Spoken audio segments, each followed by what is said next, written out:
Oleh itu, saya nak tanya kepada Ustaz, apakah sebenarnya rahsia kekuatan PAS untuk maklumat kepada penonton-penonton pada malam ini? Sebenarnya inilah merupakan satu bentuk kajian, bukan saja dari kalangan pengkaji-pengkaji sains politik di Malaysia, malahan pengkaji-pengkaji sains politik dunia, termasuk dari kalangan pensyarah-pensyarah ataupun dari kalangan pengkaji-pengkaji sains politik seperti Oxford dan juga daripada universiti-universiti luar negara yang datang Monash University, yang sering berjumpa dan interview dengan pimpinan PAS, nak mengetahui tentang apakah rahsia kekuatan yang ada kepada PAS begitu. Ini tidak lain dan tidak bukan. Antara perkara yang kita lihat, kerana PAS ni bukan saja dia sebagai satu parti politik, dia juga merupakan siasah dan juga dakwah dan tarbiyah. Ini 3 komponen yang ada kepada parti kita. Dalam konteks kita katakan untuk dakwah, kita menyuruh orang supaya untuk nak kenalkan Islam, untuk nak beritahu ajaran Islam tu apa dia, nak beritahu berkenaan dengan iman ni apa dia, berkenaan dengan Islam ni apa dia, ihsan akhlak ni apa dia.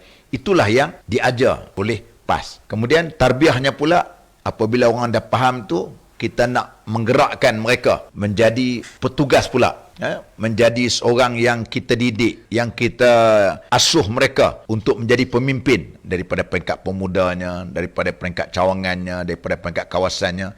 Itu melalui proses tarbiyah, ataupun apabila kita dapat role material, bahan mentah ni tadi, kita proses, akhirnya kita didik elok-elok, maka akhirnya mereka ni menjadi seorang pemimpin kepada parti kita. Itu hasil daripada tarbiyah.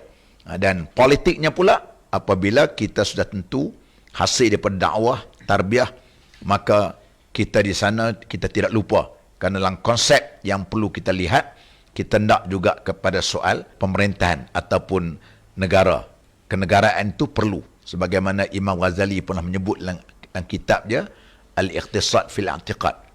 Dia kata, ad-dinu usun wal maliku harisun wa ma la assalahu pamahdum wa ma la harisalahu padaya'.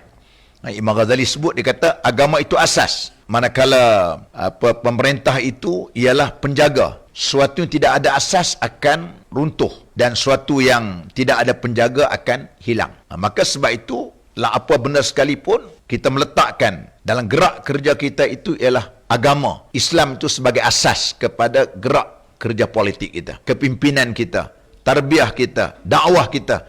Kita meletakkan asasnya situ. Kemudian apabila pemimpinnya pula, dia merupakan penjaga, pengawal untuk masyarakat, untuk negara, diamanahkan kepada dia, maka kita lakukan perkara-perkara yang sepatutnya kita lakukan sebagai seorang pemimpin. Ini 3 komponen yang ada ke dalam PAS. Maka sebab itu, apabila kita meletakkan, sebab apa? Contoh dia baru-baru ni, kita telah membuat persiapan, terutama dalam konteks pilihan raya negeri di Sabah. Sudah 30 tahun kita berada di Sabah, di sana. Pada asalnya kita tengok orang-orang rakyat Sabah pada mula asal mereka tak kenal PAS. Mereka tak tahu PAS ni apa dia. Mereka tengok lambang bulan waktu tu, mereka anggap seolah-olah macam mereka sebut kata parti Jepun bertanding di Sabah waktu itu. Tapi alhamdulillah, sekarang mereka sudah pun dapat jinak. Kita telah pun adanya pasti yang disertai oleh masyarakat di sana. Mereka kenal punya PAS ni bukan saja parti politik pilihan raya 5 tahun sekali. PAS juga merupakan parti pendidikan, yang kita ada pondok, yang kita ada tahfiz, yang kita ada sekolah rendah. Semuanya kita buat di sana. Kita bergerak selama 30 tahun dan kita tidak pernah tak bertanding di sana. Tiba-tiba parti membuat keputusan kita tidak bertanding. Politik pilihan raya negeri Sabah baru ni kita tak bertanding. Maka ahli boleh patuh ikut. Walaupun sedih bila kita tengok di sana sudah pun ada persiapan dari kalangan di markah-markah sana. Kita telah turun rumah ke rumah, buat persiapannya dari segi penculaannya, dari segi gerak kerja kebajikan yang kita telah buat lama dah pun. Kita penyokong kita bukan ada wang, bukan ada duit. Dengan ada sebagainya, kita beli beras, kita bantu orang-orang sana, projek kebajikan kita. Tapi bila tiba-tiba parti membuat keputusan tak bertanding, atas asas dia adalah kita nak menjaga maslahat perpaduan kita. Yang pertamanya. Yang kedua ialah untuk kita nak menjaga tentang pentingnya Perikatan Nasional dan juga Muafakat Nasional ini menang. Dan yang ketiganya, kita nak pastikan supaya Pakatan Harapan di Sabah itu kita akan dapat tewaskan. Maka akhirnya ngikut-ngikut kita dapat terima dengan baik. Maka sebab itulah saya selalu sebutlah, ahli-ahli PAS ni orang kata yang paling terbaik di dunia lah. Kita boleh ikut, patuh kepada arahan yang diarahkan oleh pimpinan kepada mereka. Walaupun itu kehendak diri mereka, sepatut mereka hendak.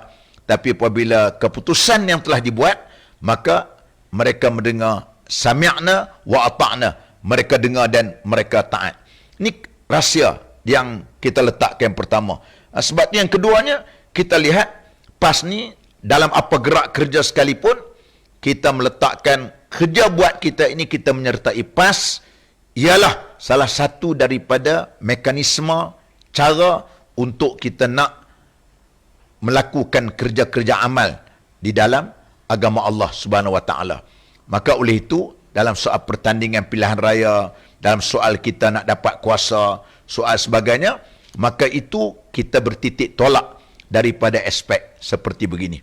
Maka akhirnya inilah yang kita tengok, masyarakat boleh, ahli-ahli PAS boleh menerima atas apa suasana keadaan sekalipun, kerana ini rahsia yang ada kepada PAS. Walaupun kadang-kadang PAS ni ahli dia terdiri dari kalangan ahli yang miskin. PAS ni merupakan parti yang tidak kaya, tetapi kita mempunyai orang yang kaya jiwa.